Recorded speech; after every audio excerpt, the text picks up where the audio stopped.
Hey everybody, my name is Young Falcon, and welcome to my review of River City Girls. Now, as you can probably tell from the footage, this is a co-op venture, and I want to introduce my special guest who is... Hi, I'm Echo Zoo. And we're going to be taking a look at, well, River City Girls and all the things I liked and didn't like about it, as I feel like it's one of those games that are going to go a little slept on, and I want to bring it up because this is a battle of the beat-em-ups for 2019. I mean, River City Girls and Streets of Rage 4 are going to be duking it out, and I'm really curious to see which game's going to come out on top. So, with that all out the way, let's get straight into what, matters, the presentation. Let's talk about that. It's like the #1 seller for the beat-em-up. How is the presentation? I'm going to let you take it away here.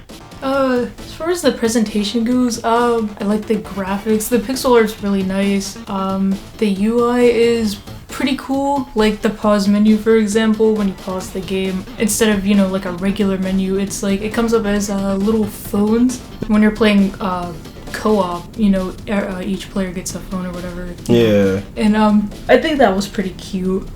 Yeah, this game has a really dope art style. I think the pixel art is just flat out gorgeous, and I can easily see these characters, I think it's published by ArcSys, making their way into BB Tag. Low-key feels like BB Tag bait. I know, I had to get one fighting game reference in, leave me alone.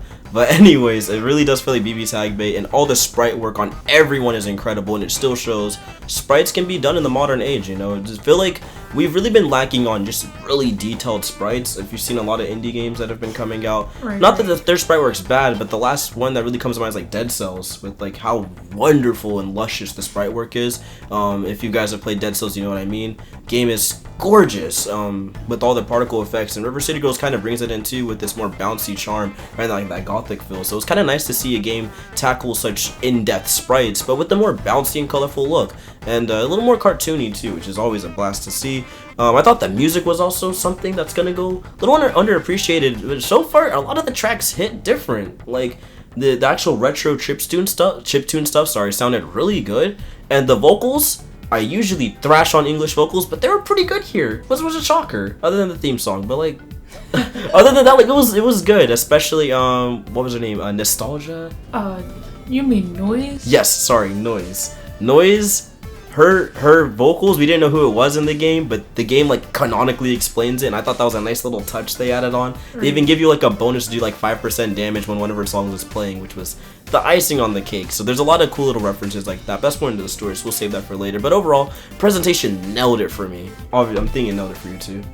Yeah. Yeah, so pretty good stuff on the presentation wise. Like, not much to say, just very detailed work. The maps are really good, especially like the dingy slum areas.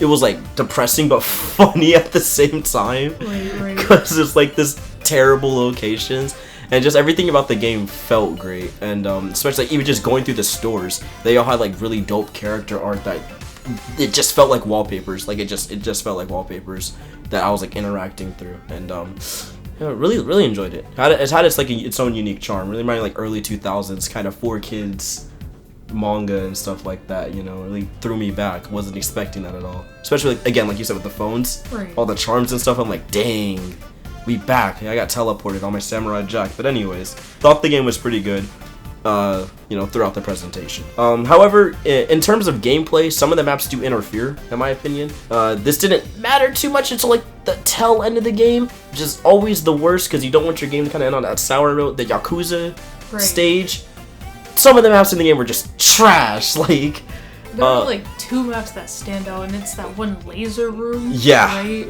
Abysmal. And then there's like the money laundering. Yeah, the money laundering room. Genuinely, I kid you not, the hands down the worst beat 'em up experience I've ever had. Like I've played arcade beat 'em ups like from the 80s, and it has nothing on River City Girls money laundering room. Like that, nothing made sense. Character just disappearing. They forgot to opaque the characters when you walk behind. I was like, what happened? Like, you just did this 2 levels ago. I mean, like, the money stack is kind of like, what's it called? Translucent when the characters are behind it. But yeah. Not a lot, not so enough. You can barely see it. Even though they just messed with that in the amusement park kind of thing we went to. So it was really jarring to see him just kind of drop the ball there, but whatever. And then there's a couple, honestly, just bad platforming parts, but I'm gonna let it slide. You don't lose too much health when you fall. You know what I mean? Whatever. I'm gonna let that all slide. But again, tiny cons, right? Nothing big. However, gameplay. Let's get to that. Gameplay. thought the controls are pretty tight. They're very, very responsive, right? Everything felt punchy. You know, all the moves came out really well. Beating people up felt great. The revival animation is tough. Homegirls pull up on their friend and just stomp him out, and I'm like, that's metal. I love that. That's tough. And overall, it just felt satisfying. Another thing that really added on to that was the enemies. They actually are pretty varied. You do kind of fight the same generic grunts, but they all have just enough flavor and charm, especially with the little flavor text there. That's like a River City thing. When the characters get murked, they have little text at the bottom, like saying some random gibberish. So it's like blarg, or, you know, I got bodied, or I wasn't cool enough today. Like, just some dumb stuff. But they give everyone names, and it's like, it works. So, especially when we get to like the T100 ripoffs. Right. That was OD funny. And I really like that aspect of it. How about you? I think the enemy designs are pretty cool. Towards the end of the game, you start running into like kind of the same enemy with different color variants. Right, the Yakuza felt a little again, like that whole final section feels a little rushed. You could kind of feel like the budget was like, oh, pixel art's expensive. So yeah, it felt like the enemies, they kind of repeat, like you said, with the Yakuza. And they also came a little bit too late for me, gameplay wise. Like, not only did they come in and kind of stealth things up, because it's just knife throw, you back off, you block it, or parry, or whatever, you mash. It also just kind of felt little too soon to throw in those enemies when it just feels out of place. Like, the Yakuza could have been throughout the game and kind of built up to that. Whatever, I guess. One thing that I also want to comment on real quick, the gameplay, is I felt like the blocking could have been better. They throw in this block mechanic, but it doesn't work like 90% of the time on like 90% of enemies. It's either you're parrying, which is great, or you're maybe blocking like 50% of the time. Maybe, who knows? And sometimes the attack whiffs you completely because of the way the planes are, and all of that kind of accumulates to just clunk, and you don't want to have clunk in a beat 'em up. That's like one of the biggest things you want to avoid. And there's a couple clunk moments in the game. I mean, you could describe a little bit about the co-op revivals. Oh, right. Especially during boss fights. I mean, blocking, I thought blocking was pretty okay. Towards the end of the game, I started figuring out how to use it more effectively. Yeah. I'm pretty sure you had it from the get-go, and I was just mashing. I was literally just mashing parries, bro. Don't even try to flex me. I was like, can I parry this? Let's go. What's her name? Like, Kyoko said, ding! I was like, it's time. You about to get rocked. Some enemies, like when they would get up and then attack as soon as they woke up, like you could hold down block and then parry like the last hit of the attack. Yeah. And then you would be able to get your hits in. I only realized that towards the end. I don't know if you got that. No, my biggest issue was when they do instant wake up attacks and you're already in an attack string, and like when you get bunched up, the game is just ruthless. It's like it doesn't care. It's like, please calm down. You know what I mean? Like, y'all don't have to come at my soul like that. But it's a beat 'em up, so I'm gonna let it slide. One thing I did enjoy was the amount of moves you can unlock thanks to the dojo. So that was a really great touch. The level ups actually matter, which was great. The level ups really came through here, and being able to like get the currency to buy new moves and you know, stamina food and all that stuff. Interact with the cast of River City kind of made me feel like I was enjoying the small time I had in this world. You know, just really charming to see everyone and, you know, see everyone interact. And the gameplay, you know, really helps that, again, with the enemies having their dialogue and the boss battles in particular being some of those, like, I want just a boss gauntlet game in River City style. Like, it was so much fun going through the wacky stupidity backstories that made no sense, but it was too fun to pass up, and I just really enjoyed everything they presented there with the boss fights, especially dude, the magic guy around like the second big boss or second quest of the game. He was fun. Right, yeah. Yeah, Habari, that was a really fun boss fight. Had a lot of interesting, you know, they really added or made sure you're using all your moves with the chain combos. We were doing some strings on her. Yeah, it was kind of tough. Wall jumping, really good use of everything. But again, they just kind of fall apart, and towards the end, you're just mashing, to be honest. You know, they don't really, you're thrown into, like with against Babo, you're just kind of thrown into an arena, and he's just throwing buttons, and you just gotta mash. Like, there's literally no counterplay, you're just mashing. That fight was really frustrating. Yeah, that fight was one of the more frustrating ones. I guess, again, like I said, we were just mashing. I know there's gonna be some guy out there like, oh, you could have done this. I'm sorry, you're probably right. If our gameplay is atrocious, we're sorry. But to be fair, mashing was pretty effective. And I didn't know his patterns. My man was doing wake up DPs in a gosh darn beat him up. I'm not trying to block any of that. This ain't Street Fighter. But you know, still had a really good time. And the final boss was more than worth it. I thought the Yakuza boss was dope. Like, just genuinely one of the standout moments. Not of just that game, but of 2019 for me. Like, I had a lot of fun running through that fight, and it was really cool to just see all the mythical elements being used. I thought that was kind of tough. And even her going back on her, like, I don't need to send henchmen to fight you. And, like, she makes that scared face and jumps up and sends henchmen after you.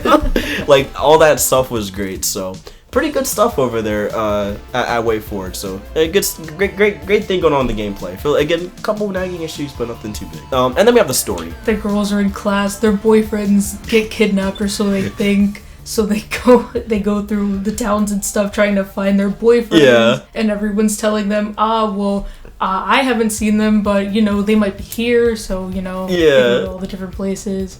And then the two snobby girls, I forget what their names are. Yeah, I know, it's like one is like Hikari or something like that. They were snobby from the start, and they were like, when are they gonna figure it out? But towards the end, they come out of nowhere, they don't come out of nowhere. They're just, you know, standing around. Yeah, around the Yakuza building.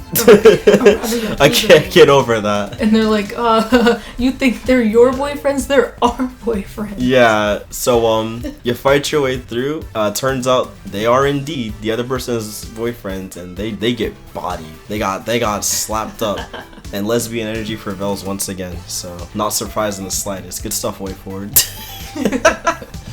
But aside from that, I thought the story, it's pretty obvious. I think everyone has this notion. It's Scott Pilgrim, dude. It has a lot of Scott Pilgrim influence, but it's funnier to me. Like, it doesn't feel as kind of like, you know, nerdy ha-ha laughs. Like, there wasn't any like self-references, you know, callbacks to like other nerd media. It was just very grounded in its world, and I really respect the writers for doing that. That takes a lot of skill, especially for an indie game, to just be like, no, this is the River City Girls world, nothing makes sense, we're gonna go loony, right? And the fact that they just did that without having to be like, oh, I'm doing the, you know, like, what's it, Kyoko unlocks a dab, and they just, it's not, the reason why it's so effective is they don't mention it, they don't hype it up, they don't, you know, try to make it like it's this huge thing, or there's no cutscene where it's like, oh my gosh, you have a new dance move or something stupid. She just gets the dab, and you could just do it in combos, and it's great. And it just seems like something that her character would do, so it's like, it's not really out of place. Right, it's just like, it just adds, like, you can, and that's what I like, you can have memes in games, I'm all for that. It's a little outdated, like, the dab's obviously a little outdated by now, but it's effective because who cares? That's Kyoko. Kyoko hitting that dab into hitting the dab into spinning back kick into arrow circle. Like, what the heck?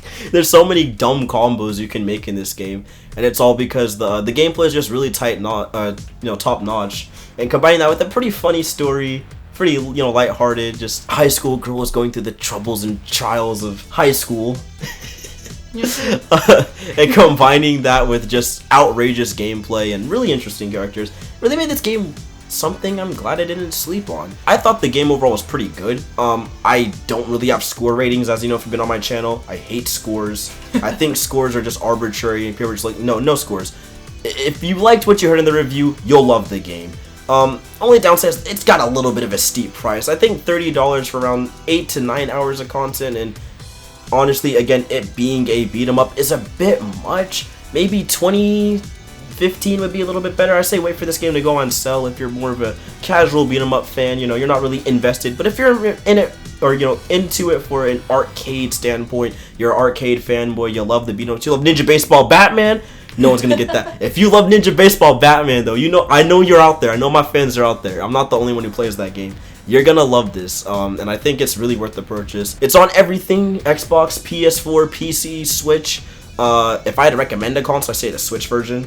Taking a game like that on the go, you could beat it you could literally beat it probably like on your commute to work throughout the week You know what I mean? Yeah, I can imagine that being a pretty good Switch game. I mean, I think I would play it on the Switch if I were to get it on any platform. Right. So anyway, how do you feel about the game? I mean, I haven't really played a lot of beat 'em ups. I think I've only played one other beat 'em up besides this one. Oh, which so one was that? I'm not even sure. I gotta remember. put you on, bro. I'm slacking. That means I'm being a bad boyfriend. I got you guys. Next video, she's playing beat 'em ups. Oh man.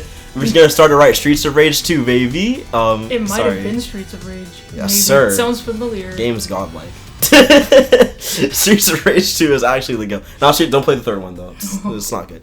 But sorry. You got that. But anyways, if you're like me, if you haven't played a lot of beat 'em ups, I feel like this is a pretty good beat 'em up for someone that's new to the genre. I enjoyed it. It was pretty fun.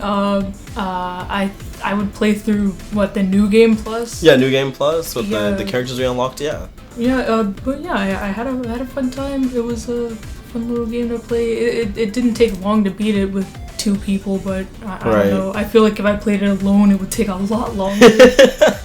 Yeah, I'm not sure if they scale enemies for, amount of people that are on screen or whatever. I know some games do that. Like, maybe you'll encounter less, or you know what I mean, like, not as powerful. Right. But yeah, I'm not sure how they scale. They might do scaling, they might not do. I don't know the full backstory behind that. But overall, if you enjoyed anything you heard in this review, you'll like River City Girls. Just pick it up. If you think everything we talked about sounds dope, you should just give it a shot. However, if you feel like the nags are a little naggy, or you're just not huge into arcade beat 'em ups, or don't really care for the genre, at least give this game a price drop chance, when the Switch goes on this, eShop sales eventually during Christmas or something. I know y'all getting that eShop card money, so don't try to play me. Anyways, River City Girls overall, I think it was really fun. I pretty much highly recommend it and enjoyed it.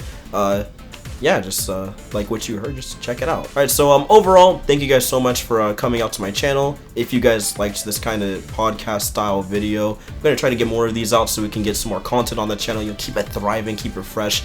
And if you liked everything you heard, maybe you guys might want to do this thing, I'm not sure if you heard of it, called drop a subscription. And if you do that, you can check that bell icon too and get notified when I drop some banger videos. Maybe I'm working on a 1 hour 40-minute Nier Automata review. I'm just saying y'all might want to come through for that. Overall, thank you all guys again so much for coming out to my channel. If there's any games you're looking forward to in 2019, please comment down below. You guys know what's going on. Let's have a conversation and keep it locked here on my channel for all game reviews and things of that nature. Alright, my name is Falcon signing out, and I'll see you guys next time.